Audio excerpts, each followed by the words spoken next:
დაუმორჩილებელი შამილი 60 წელს იყო გადაცილებული, როცა დაატყვევეს და უკიდეგანო ქვეყნიერების გზას გაუყენეს. ბავშვობისას ის ძალიან მონდომებით სწავლობდა არაბულს, რიტორიკას, ლოგიკას, კითხულობდა საღვთო წიგნებს და ცდილობდა ყველაფერი გაეგოს სამყაროს შესახებ. უძველესი ხელნაწერებიდან მიღებული გაკვეთილების გამოყენების საშუალება ცხოვრებამ მერე ბევრჯერ მისცა. ის 10 წლეულების მანძილზე ზიდავდა საკუთარი ხალხის წინამძღოლის ხვედრს. განგებამ ისეთ ასაკში მოუწყო გაკვეთილი, როცა წესით არაფერი უნდა გაკვირვებოდა. ამბობენ, რომ მოხუცის სამკვირაზე მეც თითქმის მთელი გზა კავკასიის პატარა აულიდან პეტერგოფის ბრწყინვალე სასახლემდე დუმდა. პეტერგოფში შამილი იმპერატორის მეუღლემ მიიღო. მერე კი გადასახლების პუნქტში კალუგაში გაამგზავრეს. დასასრულს ამ ხანგრძლივი მოგზაურობის შესახებ მხოლოდ ერთი წინადადება ამოთქვა. ამ ხელა ქვეყნის შვილები ჩემს მერცხლის ბუდეს მედავებოდნენო.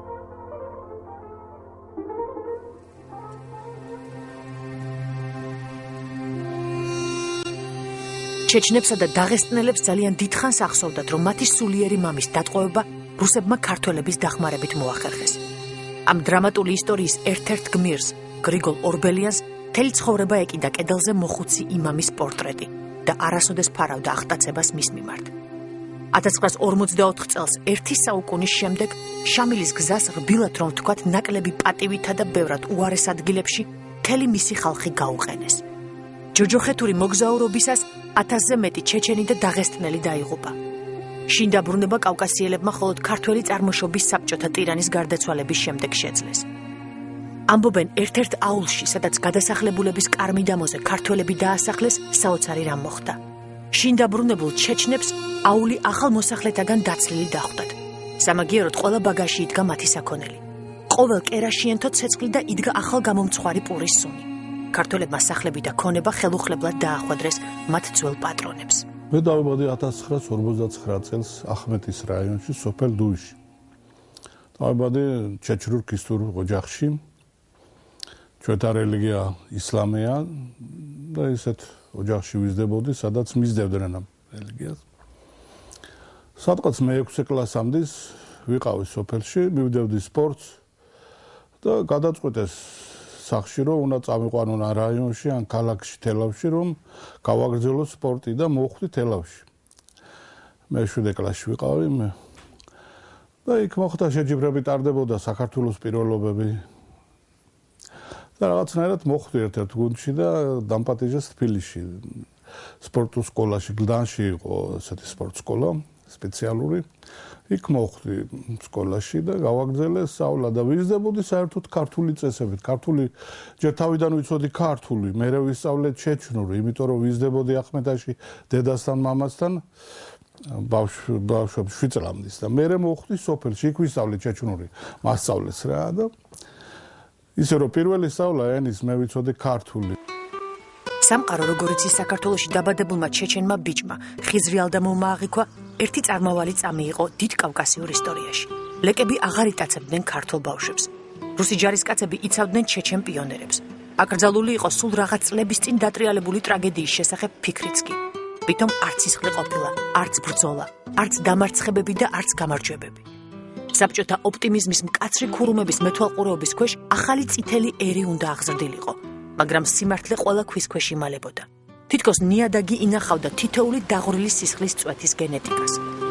რუსულ ენოვან ლენინელთა რასაში მეტისმეტად რთულად ასიმილირებადი რასების შერების ექსპერიმენტი საჭირო რეზულტატს ვერ იძლეოდა. ნეტარზე როგორ ცხოვრობენ ჩემი ახლობლები, ნეტარა როგორი ის არის, მაინტერესებდა ძალიან და დავდიოდი ხოლმე ფეხბურთზე სპეციალურად გროზნოდან ჩამოდიოდა ტერეკი, ხვდებოდა საქართველოს ლოკომოტივს და მე ჩემ გულადი იმით მინდოდა რომ საქართველოს მოეგო, მაგრამ გულში მე მწუხდა ნეტა ნიჩია დამთავრდეს, რომ ორივემ გაიხანოს, ეს მქონდა გულში და მაგრამ ერთ-ერთ შეხვედრის დროს მივედი ფეხბურთელო დალაპარაკება მინდოდა ჩეჩნონ, მაგრამ ვერავინ ვერ უნახეს, სულ რუსები იყვნენ და მე შემეცვალა აზრი ქართველებმა უნდა მოიგონეს ეგ არ აყავთ ჩეჩნები რო იყვნენ კი თავდაპირველად საკუთარი მიწის ძახილი უბრალოდ ცნობის მოყარეობას უფრო ჰგავდა. ბიჭს სურდა ენახა როგორი იყო ქვეყანა, რომელმაც ის გააჩინა. ვინ იყო თავად და რა იყო მისი ხვედრი. ხვედრი ადამიანის, რომელსაც სხვა სამშობლო ზრდიდა. ჩეჩნეთში პირველად უფროსმა ძმამ წაიყვანა. ის გროზნოში ინსტიტუტში სწავლობდა. ანუ იქ ჩავალ გავიგებ როგორ ცხოვრობს ჩემი ხალხი. ერთადერთი რო ჩავედით სანამ მივიდოდი ჩემი ნატვა, ჩემი რაღაცები მქონა, როგორი ხალხია, როგორ აცვიათ, რანაირად. ძალიან მაინტერესებდა ეს ყველაფერი და რო ჩამოვედით ავტოსადგურში, რო ხდებოდით ტრამვაიში, დავინახე ეს ხალხი რაღაც სულ სხვანაირად არიან ჩაცმულები, მაგრამ ენა რასაც ლაპარაკობდნენ, ჩემს ძალიან ახლო იყო რა, ჩემ ენაზე ლაპარაკობენ და ამდენი ხალხი ტრამვაიში მე ჩამოვედით, სასტუმროში მოვედი, იქაც სულ ყველა ჩეჩუნურად ლაპარაკობს და რაღაც მოხდა ჩემში ისეთი რამე, რომ რაღაც გამიკვირდა ეს ხალხი. გამოვდიოდი სპეციალურად ბაზარში დავდიოდი, კინოთეატრებში, ყველგან უგდებდი ყურს, რას ალაპარაკობენ როგორ და მე რო გავათავდა 1-3-4 დღე ერთ კვირაში უნდა წამოსულიყავ და ჩემმა ძმამ წავიდეთ ახლა საქართველოში. და არ მომინდა წამოსულა, რა ვიცი, რატომღაც კიდე მიდოდა დარჩენილიყავი იქ. ხიზრი ალდამოვმა, რომელსაც საქართველოში სწავლის გასაგრძელებლად საბუთები უკვე მზად ჰქონდა, გროზნოდან დაბრუნება გადაიფიქრა და საკუთარ სახლში, საკუთარ მიწაზე დარჩა. ქართული ნოსტალგია დროდადრო აწუხებდა, მაგრამ ხელახლა ნაპოვნი სამშობლოს მიტოვება უკვე ვეღარ წარმოედგინა. ჯარიდან დაბრუნების შემდეგ საბოლოოდ დაფუძნდა ჩეჩნეთ-ინგუშეთის ავტონომიურ რესპუბლიკაში. რამდენადაც საბჭოთა კანონები ამის საშუალებას აძლევდნენ, საქმე წააწყო. ამდენ ხანს მშვიდობა თაში ალბათ არასოდეს გაგრძელებულა.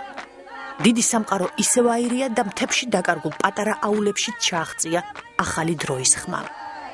საბჭოთა კავშირის დაშლის შემდეგ დაიშალა ჩეჩენ-ინგუშეთის ავტონომიური რესპუბლიკაც. ჩეჩნეთში ძალაუფლება 1991 წელს გენერალ დუდაევის ძალებმა აიღეს და სამყაროს დამოუკიდებელი რესპუბლიკის იჩქერიის დაბადება ამცნეს. რესპუბლიკა იჩქერია არ ცნობდა რუსეთის ხელისუფლებას. შამილის ხალხს ისევ გაუჩნდა დიდი ხნის წინ წაგებულ ომში გამარჯვების იმედი.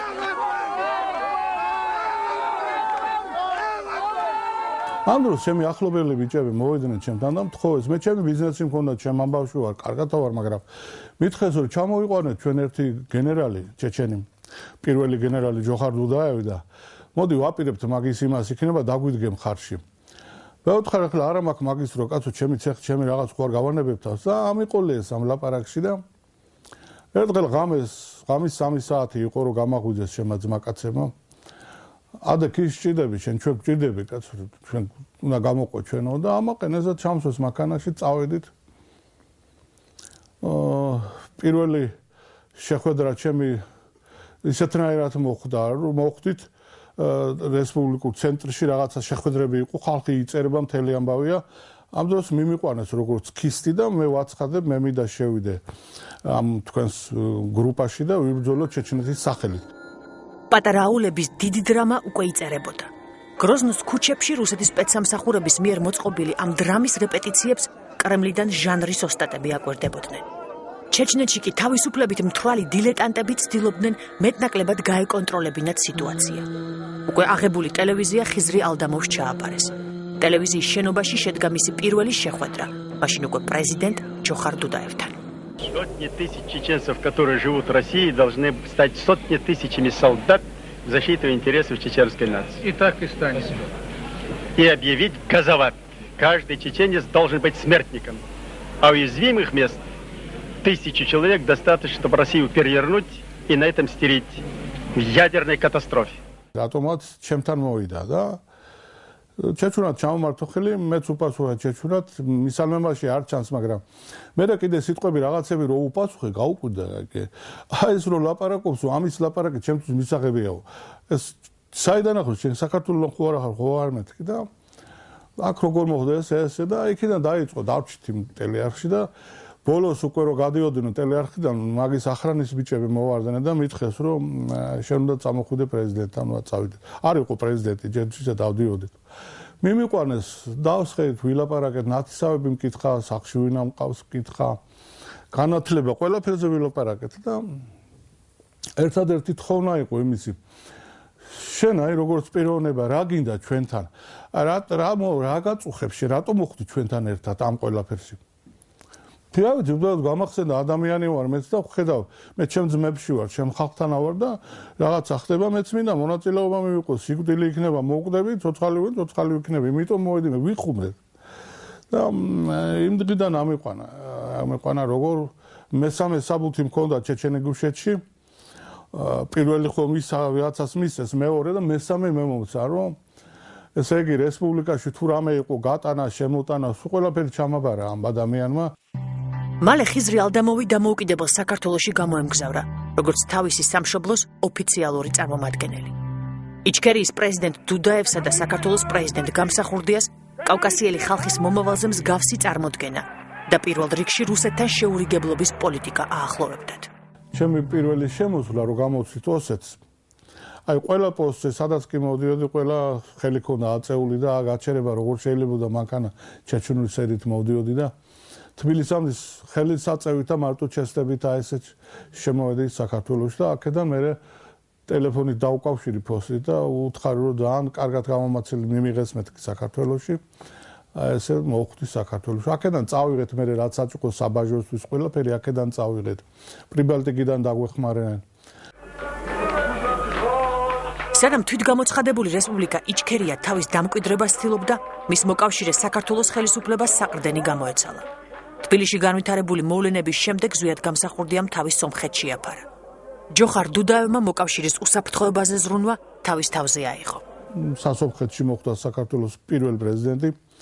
მე მახსოვს დუდაევის სიტყვები, ჩვენ უნდა დავაბრუნოთ ზვიადის ჩეჩნეთში აუცილებლად უნდა გადავარჩინოთ ეს პიროვნება და ახლა დანარჩენი როგორ მოხდა მე აღარ ყოფილა უკვე პირველი ისინი მახსოვს, მაგრამ რომ გამოგზავნა ხალხი სასომხეთში ერთადერთი დაურეკა სასომხეთის პრეზიდენტს და გაფრთხილებული ყავდა რომ ამ ადამიანს რამე რომ დაემართოს შენგან მექნება მე პასუხს თქვენ მოგთხოვთ.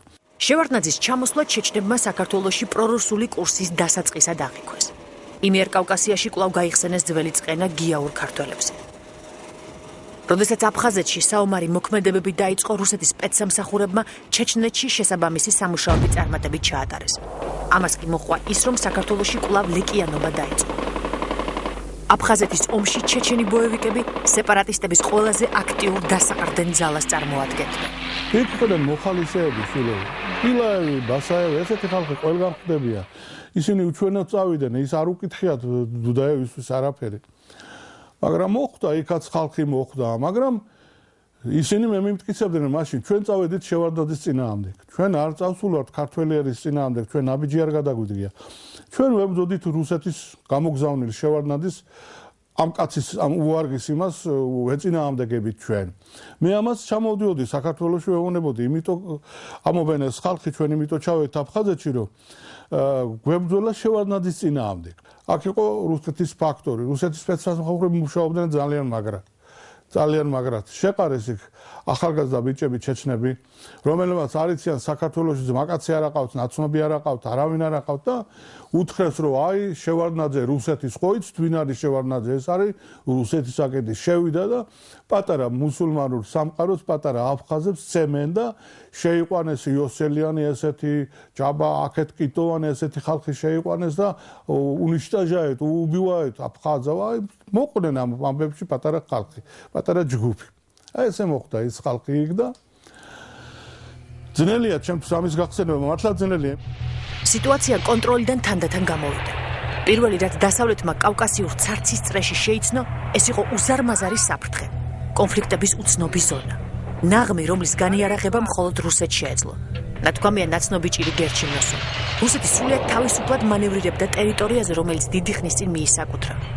კავკასიელები არაფერს და ვერაფერს აკეთებდნენ იმისათვის, რომ ისტორია არ განმეორებულიყო. ჩეჩნების ქართველთა წინააღმდეგ აქტიურობა რთულ და ორაზროვან სიტუაციას ქმნიდა დუდაევის რეზიდენციაში, სადაც საქართველოს პირველმა პრეზიდენტმა თავი შეაფარა.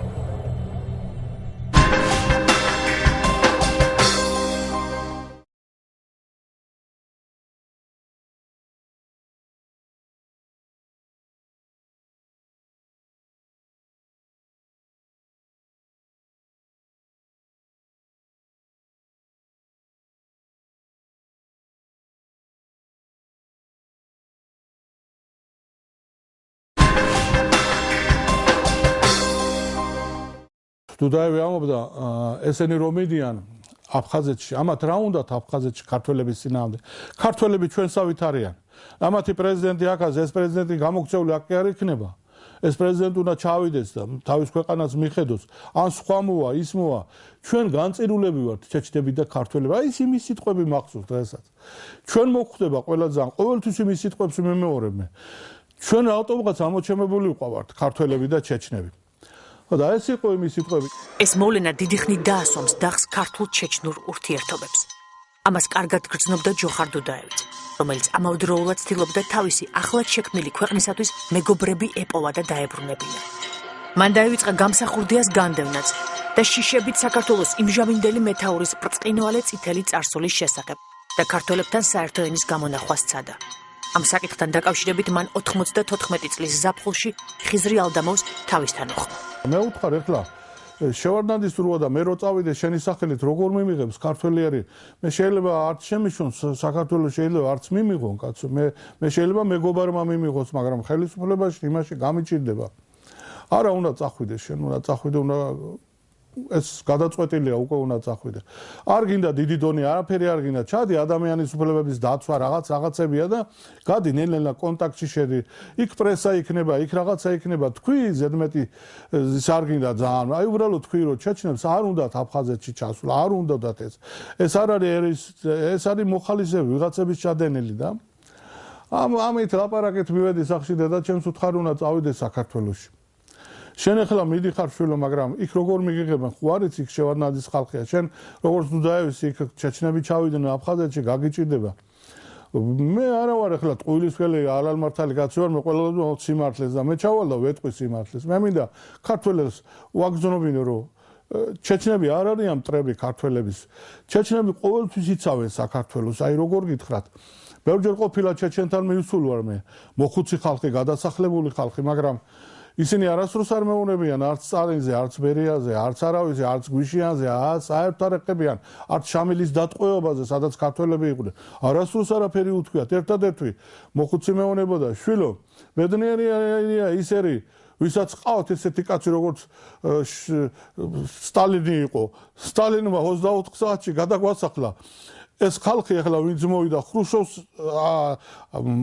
მახსარად იგდებ დასავით ისეთ რომ ეს კაცი უკვე რამდენი წელია ცდილობს უკან დაგაბრუნოს ვერ აკეთებს ვერ გადმოყავს იმან 24 საათში გადაგვასახლა ჩვენი ქვეყნიდან სტალინი იყო ძლიერი პიროვნება კი ჩვენი პირველი მტერი იყო ერის მაგრამ ის იყო ადამიანი ეს იყო სულიერად ძლიერი პიროვნება იყო მახსოვს მე მოხუცების ესეთი ლაპარაკი ალდამოვს კარგად ჰქონდა შესწავლილი ქართული ბუნება მისი აზრით საქართველოში მოუმზადებლად წამოსვლა მეტისმეტად თავზე ხელაღებული საქციელი იქნებოდა. საჭირო იყო ჯერ ნიადაგის მოსინჯვა. თავდაპირველად ოსეთის ტერიტორიაზე შეხვდა სპორტსმენს სოსლან ყანდიევს. მათ ერთად დაურეკეს საერთო მეგობარს ნოდარ მოდებაძეს, რომელსაც ალდამოვმა სანდრო კავსაძესთან შეხვედრის ორგანიზება სთხოვა. ეს საკითხი მოულოდნელად, მარტივად და სწრაფად მოგვარდა. ხიზრი ალდამოვი რამდენიმე დღეში კავსაძის მისაღებში აღმოჩნდა. ერთი ქალი გამოვიდა. იმან არ იცოდა მე ქართული ვიცი თუ არ ვიცი. გვერდზე გამიარა და რაღაცნაირადაც თქვა რა რაღაცა მქონდეს ერთი ჩავარტყავდი ამას თავში ამას გამეცინა ეს რო თქვა მივხვდი რატო ამ და ქალს მე რას ვეთქვი რა გამეცინა და ჩავითაუნა და მე ნოდარი მოდი აქ ერთი წუთით გავიდა ნოდარი აუხსნა რაღაცა მოვიდა ქალს ცრემლებით ჩამოსდიოდა არ ვიცოდიო შვილო შენ იმიტომ რომ ჩეჩნებმა რაც ჩაიდინეს ხო იციო მე ჩეჩენი ვარ მეთქი შვილო მე ყველაზე ძალიან მიჭირდა ქართველებთან ომი ჩეჩნების მაგრამ დღეს ხო ამის რო არ არის ხლა ამაზე რო ვილაპარაკ მოდი დაუკავშირდეთ გავიგოთ ყველაფერი ზუსტად გავიგოთ ის მოხალისეები იყვნენ უვარგისი ხალხი იყვნენ ჩეჩნეთის პრეზიდენტი არაფერ შუაშია ჩვენ მინდა თქვენთან რაღაცა კარგად ურთიერთობები დავამყაროთ იმიტომ ჩამოვედი მეთქი ოფიციალურად ჩეჩნეთისა და საქართველოს წარმომადგენელთა საუბარი საერთო საკაცობრიო ღირებულებებს შეეხო კერძოდ ადამიანის უფლებათა დაცვას კავსაძემ სატელეფონო ზარის მეშვეობით მაშინვე ჩააყენა სახელმწიფო მეთაურის საქმის კურსში და მხოლოდ მას შემდეგ დაპირდა ხიზრი ალდამოვს, რომ ადამიანის უფლებათა დაცვის შესახებ ხელშეკრულებაზე ხელის მოწერა არ მოწერაზე პასუხი 2 დღის შემდეგ იქნებოდა. 2 დღეში. ჩემთან ჩეჩნებიც იყვნენ ბიჭები, მე მივედით, შევხვდით და უკვე ბატონ ედუარდის სიტყვები დამახვედრა ბატონ სანდრო კავსაძემ. შევარდნაძეს ზურგი არ მიუქცევია ჩეჩენიერისთვის. ეს იყო სპეცსამსახურების მიერ ჩაწყობილი საქმე, მე ყველაფერი ვიცი. ამიტომ მე რაც ჩამოვიტანე ამ კაცს შეუსრულეთ, ჩვენ მზათა ვართ ხელი მოგიწეროთ, ყველაფერზე ვითანამშრომლობთ თქვენთან. ჩამოიყვანე რამდენიც გინდა დელეგაცია, გინდა ვინც გინდა, ჩვენც გაგაყოლებთ და დღეიდან რაღა ორ-ორი და სამ-სამი კაცი ვეძებოთ, ჩვენი ხარ და ერთი კაცი იქნები აქეთ-იქიდან შენზე ავაწყობ ჩვენ დანარჩენ ამას და აქედანაც მომცე საბუთი, იქიდანაც საბუთები და გახარებული მე თვითონ არ ვიცი როგორ ვიჯექი, მიხაროდა, იმიტომ რომ იქ ხო ახლა მაშინ მობილურები არ იყო, უთბად დავრეკო, გავეთ, მე პოსტაში უთბად გადაურეკე, დუდავი დამალაპარაკეს უკვე მომცა და რაკენი და რაკენი ერთი წლიანის გავაფორმე მეთქე ახლა ეს არ არის მაღალი დონე, ეს უბრალო ის არის, მაგრამ ხალხს არ მეთქე გამოვიდა 1.50 კაცი პირველი შეხვედრიდან და ერთ კაცს არ გაუვლიათ ჩემს გვერდზე ხელი რო არ ჩამოერთვათ ჩემთვის. ეს არის ჩემთვის პირველი გაკვეთილი მეთქი ქართველების მხრიდან. შერიგების ის უკვე მოხდა მეთქი რა უკვე მოხდა ამ ხალხმა მიმიღო მე როგორც ჩეჩენი იქ იმათ არ უკითხიათ ქართული იცი არ იცი იმათ რუსულად მესალმებოდნენ ხელს მართმევდნენ და აი ჩეჩნის მიღება მოხდა მეთქი დღეს საქართველოში და ესე მიმიღეს ერთწლიანი შევარდნაძემ დიდი მოკითხვას უყოლას და რო ჩამოვალ დანარჩენს მერე გეტყვი ამ ხელშეკრულებას არ გააჩნდა დიდი იურიდიული ძალა და ის არც ქართველების და არც ჩეჩნების პრობლემებს აგვარებდა ეს იყო გარკვეული შერიგების აქტი, რომელიც თან ახლდა დაშვებულ შეცდომებს. დავერიძლეოდა გარანტიებს, რომ ეს შეცდომები აღარ განმეორდებოდა. მნიშვნელოვანი ის იყო, რომ კავკასიელები დიდი ხნის შემდეგ დაპყრობილი მეზობლის გარეშე ელაპარაკებოდნენ ერთმანეთს. ეს იყო ჩეჩნეთის პირველი მაგალითი იყო, ეს არ არის დიდი დონე ადამიანის უფლებების, არ არის დიდი რაღაცა, მაგრამ ჩეჩნების პირველი გასვლა იყო სოფლიოში არავისთან არ გასულა, არავისთან არ დაულაპარაკიათ და რუსეთი ფიქრობდა რომ ჩვენ დაუპირისპირეთ ქართველები ჩეჩნებს. აი ესენი ვერასდროს ვერ გამონახავენ საერთო ენას. ესენი ერთმანეთს ამოხოცავენ. მაგრამ მე გადავდგი უკვე პირველი ნაბიჯი. შერიგებას მოსალოდნელი კავკასიური დრამატიზმის სავსე განვითარება მოჰყვა. კავსაძესთან შეხვედრიდან 2 კვირაც არ იყო გასული, როდესაც ხიზრი ალდამოვს შეატყობინეს, რომ მხედრიონელებმა პანკისის ხეობაში ქისტებს და ჩეჩნებს ესროლეს. მათგან ერთი გაიქცა, ერთი მათგანი კი ტყვე დაიყვანეს. ამჯერად ალდამოვმა კონფლიქტების მოგვარების მამაპაპისეულ ხერხებს თავი აარიდა და თანამემამულეების გამოსახსნელად საქართველოს მთავრობას მიმართა. სანდრო კავსაძე ურეკავს ჯაბა იოსელიანს, ეუბნება ჯაბა ესეთი რაღაცა მოხდა და ჩემთანაც ის ჩეჩნეთიდან ჩამოსული ჩეჩენი ბიჭია და ვერ თქვა რომ ქართული ვიცი ანახა ვარ დაბადებული და ჩეჩენი ბიჭია და ამ ბიჭებზეა ჩამოსული და არასწორად ხდება რაღაცები რატო შრები იმასო სანამ 900 მილიონს ეგენი არ მაიტანენ აი მახსოვს რა ლაპარაკი მესუნა ჩართული იყო დინამიკში და ეს რო გაიგო კავსაძემ გამითიშა და მაპატია და ერთ წუთი დამე უკვე გავიგებე ყველაფერი რაზე იყო ლაპარაკი მე რა გქონდა ჩვენ ამაზე ლაპარაკი სანამ 900 მილიონს არ მაიტანენ ვერ წაიყვანენო მაგას აი ჩეჩენს უთხარიო რა და ეს რატო თქვი მე ახლა მანამდე სქისტი იყო გატაცებული ყავდათ მხედრიონს აქ იმაზე გადავიხადეთ 100,000 აქ ბევრი რაღაცები ხდებოდა მაშინ შვილო ისეთი რაღაცები რომ თქვენს გეხსომება თქვენ აქ არ ახართ ხო იცით რაც ხდებოდა მე არა ვარ ჯაბას მტერი არა ვარ არავის მტერი არა ვარ მაგრამ სიმართლის მოწვევას სამართალი მინდა რა მინდა რომ ყველაფერი მართალი იყოს არ მინდა ხალხის მოტყუება იმ პერიოდში მხედრიონის გარეშე ჯერ ისევ ვერ გვარდებოდა მნიშვნელოვანი საკითხები მათ ყოფილ მძელოს დაჭრილ ქისტს აღმაშენებელზე ერთ-ერთ მილიციაში მალავდნენ და 12 ადამიანი იცავდა. ხოლო დილას შეძლეს მისი კახეთში გადაყვანა. დანარჩენი დაჭრილების ბედით სრულიად გაურკვეველი რჩებოდა, სანამ საკუთარ სახლებში დააბრუნებდნენ. გამოდიოდა რომ საქართველოს ნაწილი მათთან მეგობრობდა, ნაწილი კი არა. და იმ ნაწილისათვის სახელმწიფო მეთაურის პოზიცია ბევრს არაფერს ნიშნავდა. ხიზრი ალდამოვისაგან როგორც საქართველოში იჩქერიის წარმომადგენლისაგან ჯოხარ დუდაევი დაჭრილების დაუყოვნებლივ გადაყვანას ითხოვდა.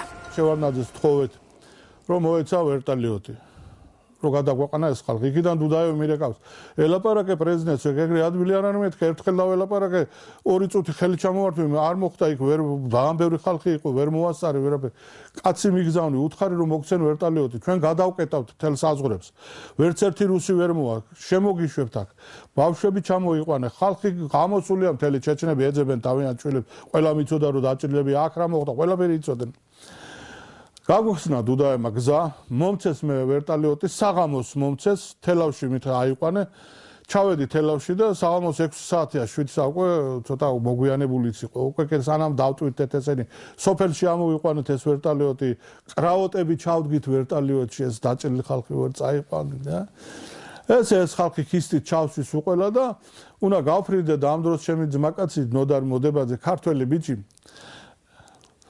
ეს ვინც მომყვებოდნენ პილოტები ყველაზე პასუხს ვაძლევ მე გაძლევ სიტყვას მე მაგრამ ნოდარი არ ჩავიდა ვერტალიოდიდან მე შენთანათად მოვდივარო გადი მეთქი არ შეიძლება შენ სანდო მე არ ვიცი ვინმე ჩამომაგდო რაღაცა მოხდეს შენ ჩავდა არ ჩავიდა გამოყვა ეს ნოდარიც და ჩავედით გროზნოში მთელი აეროპორტი სასტრაფოები ეს სავსე იყო აეროპორტი რა ხდებოდა ჩემთვის მე მეგონა ვიღაცას ხვდებიან თურმე ჩვენ გველოდებიან და პირველი ჩასვლა და მე უცბად წამიყვანეს მანქანაში პრეზიდენტთან უცბად გამაქციეს და ნოდარი დამჭა მე ძმაკაცია მეთქი ჩემ გამომყვა ჩემი ძმაკაცი გავარდნენ ისიც მოიყვანეთ ჩემთან უცბად მთელი სასტრაფოები ნათესავები დედები შვილები და მაგარი ამბავი იყო ეს გაგვიკეთა ჩვენ საქართველოს პირველი ნაბიჯი გადადგა საქართველოს ეს იყო პირველი დახმარების ნაბიჯი ამ აფხაზეთის შემდეგ ესეთი მომენტები არ გვავიწყდება იმიტომ ეს იყო დაკავშირება ჩვენი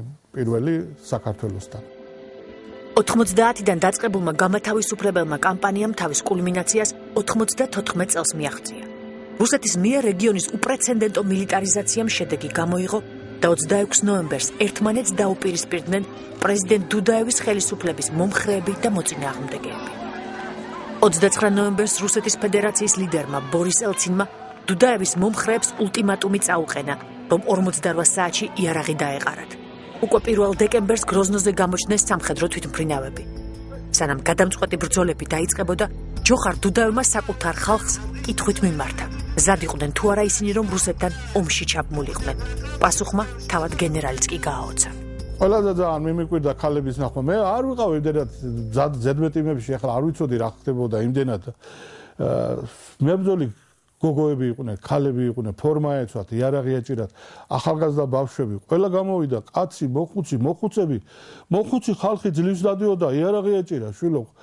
ხალხი გამოვიდა, იმიტომ რომ რუსეთის წინააღმდეგ რაზე უნდა ვილაპარაკოთ, ჩვენ მიწაზე ვართ. არაფერს არ ავთქვათ ამ კაცს, რა უნდა ჩვენგან. აი ესე გვაწვალებს ეს ხალხი. გავიდა კიდე 50 წელი ჩვენი განადგურება უნდა რუსეთს.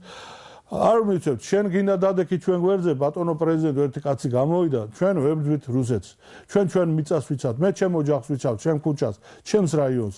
შენ რაც გინდა ის გააკეთე, ჩვენ უნდა ვიბრძოლოთ. ხალხი წავიდა წინ. დუდაევმა ვერ გააჩერა ვენარ. ხალხი გავიდა და ამ დროს მოხდა ეს ამათის შემოცვლა. პირველი გმირი გახდა ბავშვი 8 წლის ბავშვი, პირველი გმირი ჩეჩნეთის პირველი ბავშვი 8 წლის ბავშვი, რომელიც ტანკზე ავარდა და ბოთლი ჩაუგდო ტანკში და აფეთქა, დახოცა რუსები. დეკემბერი ჩეჩნებმა საკუთარი სახლის სარდაფებში გაატარეს. ისინი ყიდნენ ყველაფერს და იარაღს ყიდულობდნენ. 6 დეკემბერს ორჯონიკიძეში შედგა რუსეთის თავდაცვის მინისტრ გრაჩოვის, შინაგან საქმეთა მინისტრ ერინისა და ჯოხარ დუდაევის შეხვედრა. თუმცა მას შედეგი არ მოყოლია. ომი გამოუცხადებლად დაიწყო და მიუხედავად გრაჩოვის დაპირებული 2 საათისა, მან 95 წლის თებერვლამდე გასტანა. მე 94 წელს ერთ-ერთ ჟურნალისტ რეზონანსის უთხარი მაშინ ეს ბრძოლა ერთი დღე არ იქნება, შვილო. ეს იქნება 10 წლებით წავა, გაიხსენეთ პალესტინა, გაიხსენეთ სხვა. ეს ერი არ დათმობს. ეს იბრძოლებს ჩეჩენიერი, ეს ნათქვამი სიტყვა დღესაც ხედავთ.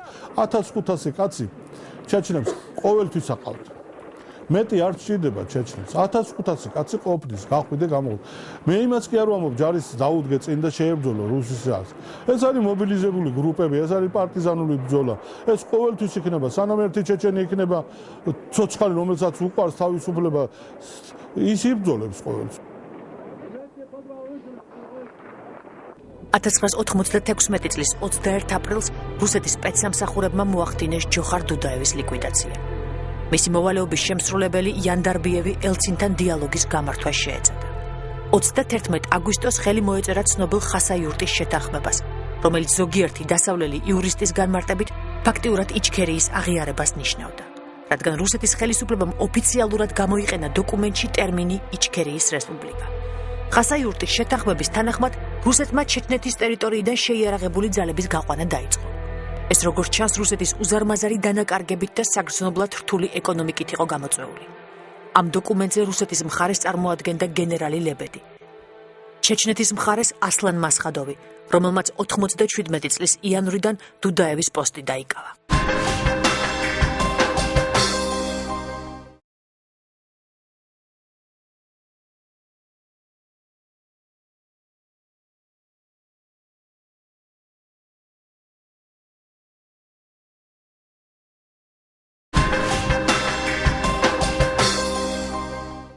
მასხადოს სანამ ავირჩევდით, მე მასხადოთ მქონდა, ადრეც მქონდა, სანამ ომი დაიწყო, ვიცნობდი, მაგრამ თხოვა შეხვედრა და შევხვდით და ხიდრიო, აი ახლა არჩევნები ხო იქნება, ნახოთ, ან მე ვინც გინა იყოსო, იცოდე ჩვენ საქართველოსთან, არ უნდა დავკარგოთ, აი შენასაც აგრძელებდი, უნდა გააგრძელო ეს ბრძოლა. ეს იმას კი არ ნიშნავს, მე მოვალ, სხვა მოვალ, შენ უნდა გააგრძელო ეს, უნდა ჩახვიდე საქართველოში, უნდა გააკეთო ეს ყველაფერი, რასაც აკეთებდი, გავაკეთებ, რა ხდება, თუ ამირჩიეს, ხო კარგია და მე არც ვიცოდი რომ მაგას თბილისში ქონდა დამთავრებული და მით მითხრა საერთოდ სად დადიოდით ხოლმე მოვუყევი იქ რესტორნები იქ უკვე მომიყვა იქ ვიყავი იქ პივაზე იქ იმაზე არა გამიხარდა მეც ესეც რომ მითხრა უფრო დაუახლოვდით რაღაცნაირად უკვე დავიწყო ჩვენში ურთიერთ მისვლა მოსვლა სადღაცა კითხულობდა მიმიყვადნენ ისევ რაღაცას მეტყო და ესე დაუახლოვდით და არჩევნების შემდეგ აირჩიეს მასხადოვი და მასხადოვს შევხვდით ჩვენ საქართველოს დელეგაციის ყველას შევხვდა და წამოვედით ამ ყველაფრით და ერთადერთი თხოვნა მასხადოვის იყო გადაეცი ქართველ ერს სანამ მე ჩეჩნეთის პრეზიდენტი ვიქნები საქართველოს პატარა ძმები გვერდზე დაუდგებით ჩვენ ცოტა ვართ ისინი ბევრი ნიჩიო ჩვენ ერთმანეთს გაუგებთ ყოველთვის და ერთადერთი ჩასვლა და როგორმა პრეზიდენტს მიაწვდნენ ჩემი ნათქვამი სიტყვები ხიზრი ალდამოვს კიდევ ერთხელ დაევალა მისია მეზობელ საქართველოსთან ურთიერთობა გაეღრმავებინა. საქართველოს პარლამენტის სპიკერს ზურაბ ჟვანიას დაუკავშირდა. მან შესთავაზა ჩეჩნეთში საქართველოს პარლამენტის წევრთა ვიზიტის განხორციელება. ხიზრი ალდამოვმა გროზნოში წასვლა ვალერი გიორგობიანს შესთავაზა, რომელსაც ჯერ კიდევ სპორტული სკოლიდან იცნობდა. მე უთხარი გამოყვები მეთქი ჩავიდეთ გროზნოში. ხო ძნელია ახლა მართლა ესე ხო არ არის და სადაც შენ მეტყვი გროზნოში კი არა სადაც გინდა იქ წავიდეთ. წავიდეთ და დავთქვით და ჩემ მანქანას ჩავსხეთ მე და ვალერი ჩავედით გროზნოში ჩავედით შვილო და გავაცანე პრეზიდენტი გავაცანე ხალხი გავაცანე სუყელა ბამუთში ყველაზე ძნელი სურათი იყო ბამუთის ჩვენება თქვენ იცით ეს სოფელი როგორ ებრძოდა რუსეთს იმ ბამუთში რო ავედით სახლი არ არის დარჩენილი აი ეს ქვითკირები დგა განადგურებული და ყველა ხალხს არ უშვებენ მათ. შემთხვევით რომ მანქანას შემოუშვებენ მოხუცი ხალი, მოხუცი კაცი ერთმანეთს უყვებენ აქ სახლი იყო, აქ ის იყო, ტერიან ქალები ესე და მე ჟურნალისტები შევიყვანე ქართველები. შევედით, გადავიღეთ ეს ყველაფერი, ვახეთ. შემდეგი ვიზიტი მაშინდელმა კულტურის მინისტრმა და ვიცე-პრემიერმა ახმედ ზაკაევმა განახორციელა. თბილისში ხიზრი ალდამოვმა ორგანიზება გაუკეთა ზაკაევის, საჯაიას და ჟვანიას შეხვედრას. აი ესე გავხდი შუამავალი და შევარდნაძესთან ლაპარაკის დროს ყოველთვის სამობდა შევარდნაძე რა თქვინა ჩვენ ორი კაცი ეხლა ჩვენ არავინ არ მოგწევს იმის უფლებას აქ საელჩოები გავხსნათ რაღაცები გავხსნათ არავინ არ მოგწევს მაგრამ ამ პიროვნებას არ მივცემ არავის დაჩაგვრის უფლებას ეს მეყოლება როგორც ჩემი ძმა როცა უნდა შემხვდება აქ იქ სადაც ვიქნები ყველგან მოვა ყველგან ეხლება უფლება შეხვედრით ჩემთან მაგრამ ერთადერთი ამას რაღაც მოქალაქეობა გაუკეთოთ რაღაცა საქართველოს ესე რომ გაგუჭირდება ეს იყო ბატონ შევარდნაძის სიტყვები და ეს გავაცილეთ ზაკაევი ჩავიდა ამან მასხადოს მოახსენა მასხადოვმა მე დამიბარა ჩავედი მომწეს საქართველოს პასპორტი მოქალაქეობა შევარდნაძემ და აი ეს ურთიერთობები დაიწყო პარლამენტს შორის მასხადოვთან და პრეზიდენტის მასხადოვთან აი ეს დაუკავშირდით ჩვენ ჩეჩნეთს და კარგი მაგალითი მივეცით თემსოფლიოს რომ კარგი ურთიერთობები დავიწყეთ. დაწყებას გაგრძელება მოჰყვა. ჩეჩნეთში სადაც საომარი მოქმედებები ახალი მიყუჩებული იყო მიხვდნენ საინფორმაციო ომის დიდ მნიშვნელობას. იმისათვის რომ მათი პოზიცია ვინმეს მოესმინა ისინი თანამედროვე ევროპის სტანდარტებს უნდა დაქვემდებარებულიყვნენ. ამიტომ უზარმაზარი მნიშვნელობა ჰქონდა ნებისმიერ ჟესტს რომელსაც ოფიციალურ სტატუსს მიანიჭებდა რომელიმე სამთავრობო საერთაშორისო დონის აქტის განხორციელება. მაგალითად პრეზიდენტ მასხადოვის ვიზიტი საქართველოში. ეს ვიზიტი 1997 წლის 30 აგვისტოს დაიგეგმა. ეს უმნიშვნელოვანესი დღეც დადგა. თბილისის აეროპორტში ზურაბ ჟვანია და ნუგზარ საჯაია ხიზრი ალდამოვთან ერთად იჩქერიის რესპუბლიკის პრეზიდენტს ასლან მასხადოვს უნდა დახვედროდნენ. ხიზრი ალდამოვი ამ წუთებში მღელვარებას ორმაგად განიცდიდა. პრეზიდენტმა მას თითქმის შეუძლებელი რამს თხოვა. შეხვედრისას საქართველოს დროშის გვერდით დამოუკიდებელი იჩქერიის დროშის აღმართვა. ბუნებრივია ამ აქტის მნიშვნელობას მაშინ ყველა ცხადად ხედავდა. საქართველოს ხელისუფლების მხრიდან ეს მოასწავებდა იჩქერიის დამოუკიდებლობის ოფიციალურ აღიარებას და მეზობელი რუსეთისათვის აშკარა გამოწვევის გაგზავნას. ხიზრი ალდამოვი მიხვდა, რომ თბილის ვერ მოსთხოვდა ასეთ მსხვერპლს. ამიტომ გადაწყვიტა თვითმფრინავის დაშვებისთანავე თავად აღემართა იგი. თუ ამიშვეს იქამდე თუ ავედით ან მქონდა ეს ჩანაფიქრი დროშა თან ამაკ საქართველოს ერთ-ერთი ჟურნალისტი მყავდა გია ქურდოვანიძე გვერდზე იმას ეჭირა ჩემი პაპკა შევედი ჩვენ მე ჟვანია ბატონი ნიკო ლეკიშვილი საჯაია გვდგევართ და თვითონ შევარნაძე არ დახვდა ჩამოსulis ჩვენ ავდგევართ ერთად და ბოცთან ავდგევართ ახლო მე წავალ ისევ იმ ბოცთან ავდგები დამიძახებს ჟვანი მოდი კიდე შევარნაძე ელაპარაკა მივალ რომ მორჩები ისევ გავრობევარ ბოცთან მე ბოცთან ავდგევარ ეხლა რო ავწიო არ მომწევენ აწევის უფლებას ვიცი ვცდილობ რა ის თვითმფრინავი რო გამოჩნდება იმას დაინახო როგორ ავწევ დროშას კაი და გიას ვეუბნები არსად არ წახვიდე აი აქედან ფეხი არ მოიცვალე იცოდა გიამ რაც მქონდა დროშა მქონდა ისიქ და ხან საჯაია ხან ლეკიშვილი მეუბნება ბიჭო გამოდი არ შეიძლება მაგ დროშის აწევა არ შეიძლება გაიგეჩენ არ შეიძლება ამ დროს ბიჭო მთხოვეს დახრეტაზე წავალ რაც გინდა მიყავით მე ავწევ და მე დამხვდით რაც გინდა მიყავით ამაწეინეთ რა დროშა ამაწეინეთო საქართველოს და ჩეჩნეთის დროშა დავინახო ერთად აწევ მე გადარეკეს შევარდნაძე მაშინ თუ ესე ამობს აშენ ავწევთ რუსეთის დროშაც რუსეთის დროშა უნდა იყოს ეგ შუაში ჩვენ აქეთ იქით და ასეთ ეს რომ მითხრეს ისევ დაუკავშირდი ესეთ რაღაცას მეუბნებიან ჩეჩენში რუსე გაჩერდი იყოს ეგ საქართველოს დროშა რა რუსებზეა ლაპარაკი მე მაინც შემსაზე ვიდექი მაინც მინდოდა აწევა დროშის ისინი მერე კი დამცინოდნენ ჩვენ ვიცოდით რომ ჩვენ ვერ აწევდი მაგრამ ჩვენ გვინდოდა რომ გამოცდა გვინდოდაო შენი და რო დაფრინდა თვითმფრინავი ვეცი იმას მაგრამ ვინ მიმიშვებს იქამდე მეცნა გაჩერდი არ შეიძლება და ამ მომენტში დარეკა ბატონ შევარდნაძეს დაელაპარაკენ გამოცდილ დიპლომატს კარგად ესმოდა რომ ეროვნულ სიმბოლიკასთან დაკავშირებული ეს ერთი შეხედვით უწყინარი საკითხი ისტორიას წარუშლელ კვალს დაატყობდა თუკი იჩქერის და საქართველოს დროშა ერთმანეთის გვერდიგვერდ აფრიალდებოდნენ მათთვის ოფიციალურად აუცილებლად უნდა დაემშვენებინა გვერდი რუსეთის ფედერაციის დროშას ეს კი ნამდვილად არ ესიამოვნებოდა სტუმარს. იყო ვარიანტი რუსეთის უგულვებელყოფა, თუმცა ამ ხელმსხვერპლისათვის შევარდნაძეს სენტიმენტები არასოდეს ყოფნიდა. საქართველოს პრეზიდენტმა საუკეთესო კომპრომისი გამონახა. ბრძანა რომ არც საქართველოს დროშა არ აღემართათ. ასე შეხვდნენ კავკასიის აღიარებული და არაღიარებული ქვეყნების პრეზიდენტები ერთმანეთს დაშვებული დროშების ფონზე. მასალოი რომ ჩამოვიდა რომ მივედით რომ გადამეხვია უკანკალებდა ესენია იმის ეს ჯარი რო დაინახა პირველი გამოსვლა იმისი არსად არ ყოფილა არ იცის და ნაომარი კაცი მეომარი კაცი რო ჩამოხვალდა ომის შემდეგ ხარ და ჯარი როგორ ადგა მუსიკა აქეთელი ხარ თელი ხალხი ხვდება საქართველოს პარლამენტის სპიკერი გოს სახელმწიფო მინისტრი ნეკელიშვილი აქეთ ესენის უყელა და აქეთ რო გადამეხვია ესენი უკანკალებდა ამას არ დავიწყებო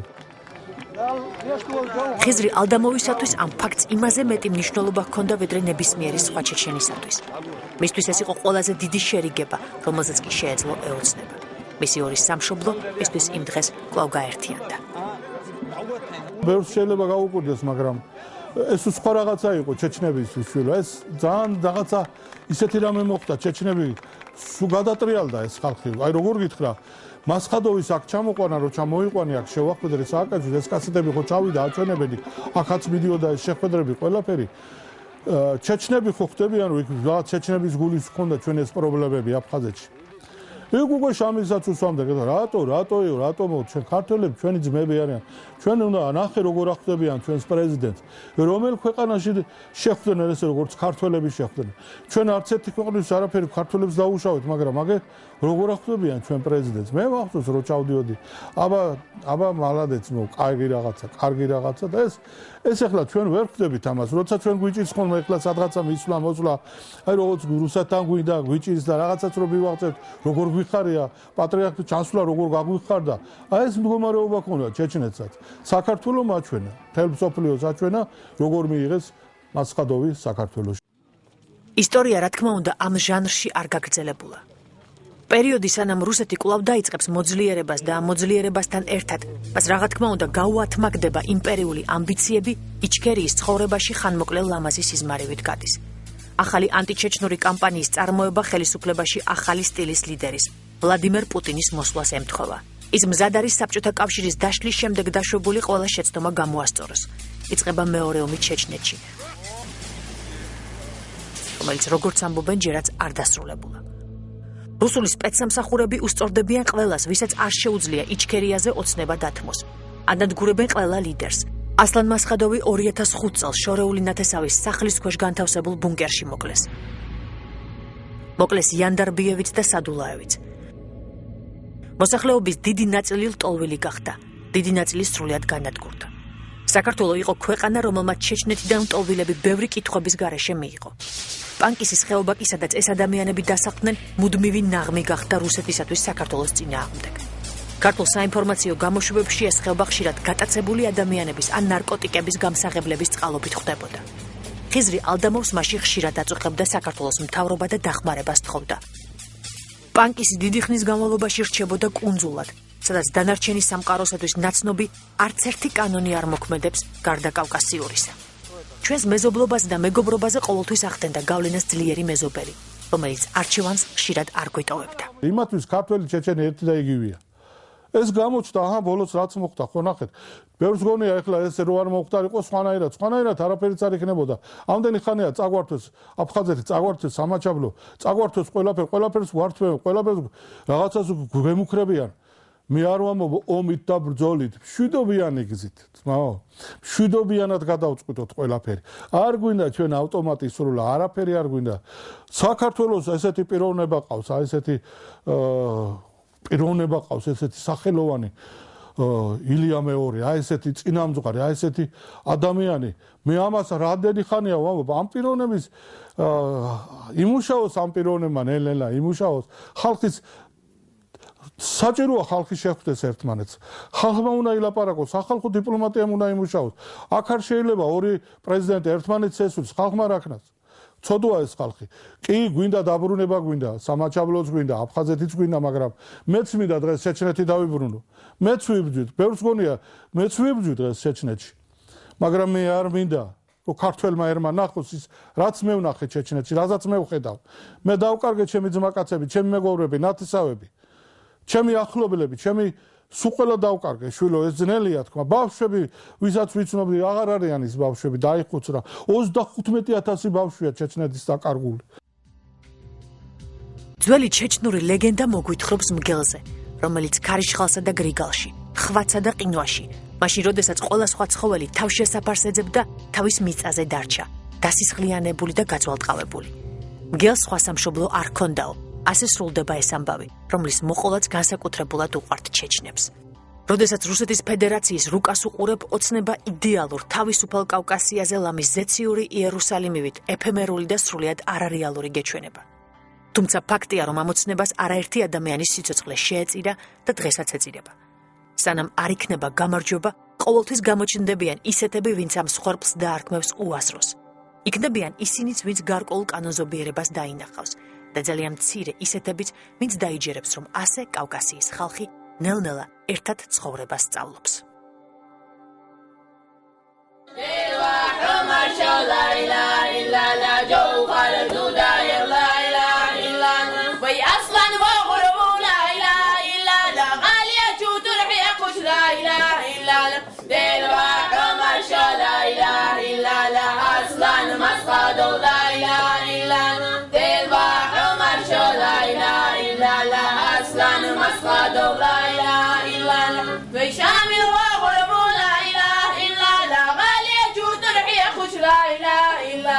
دل با حمر شو لا إله إلا لا شامل بصاير